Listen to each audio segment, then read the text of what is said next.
Hey everyone, welcome to Dave's Bonsai. On today's episode, air layering part 2.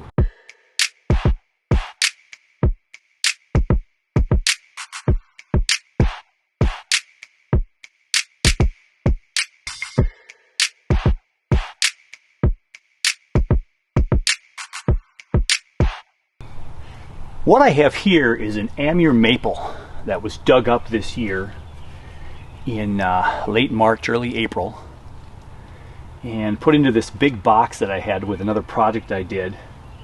And this Amur maple was growing for a couple of decades probably at a work site of a fellow MBS member, Steve King, and he and I went and we dug up these beasts. So as it stands, it's kind of a multi-trunk Amur maple with 1, 2, 3, 4, 5 main trunks. And I've got some really weird, gnarly, reverse taper here because of some branches that were cut off. So it's thin here, thick bulge here, and then it curves up this way. This one is stick straight. And so I don't know if it'll be in the final design or if I should air layer this side over here. It's pretty straight. This one has this nice curve though. And as I move some leaves away, here's where it was chopped up here. It was a much bigger tree. And so I've got this little curve right here, and then it curves back up this way. And though this part is not viable anymore per se, I've got this growing right here. I've got a twin trunk going right back here. There's this guy back here. There's this one back here. There's this one back here. There's a lot of growth up here.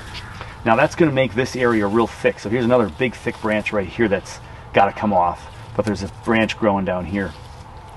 But if I have this curve here, then it goes up this way, and this becomes the tree. I've got this nice little slant. Can I make this into an air layer? And again, instead of making it just straight like this,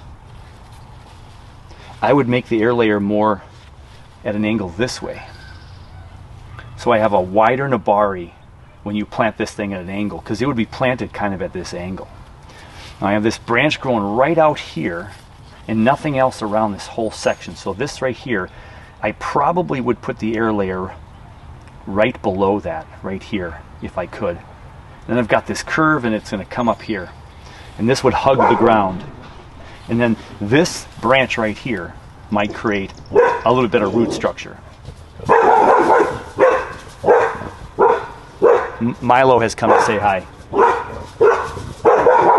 Hey Milo. So we're going to look at more of this tree and see if we can decide where to air layer. Another possibility of this tree is going to be right here. Can you see the curve of the tree right here? If I air layer right here, and then this tree comes naturally up this way, I have natural movement. And then below this bulge will be a tree that will keep for the bottom part of the master tree. So this could become a nice air layer.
Air layer 1 was a pretty decent success.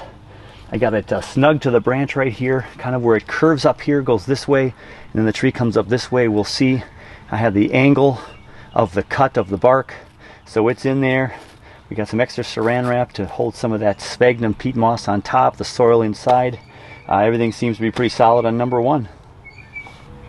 We'll let these air layers stay on for the rest of this growing season, and we will cut into them next spring before things leaf out, or as things start to leaf out, getting ready for a repot and see how the roots look at that point.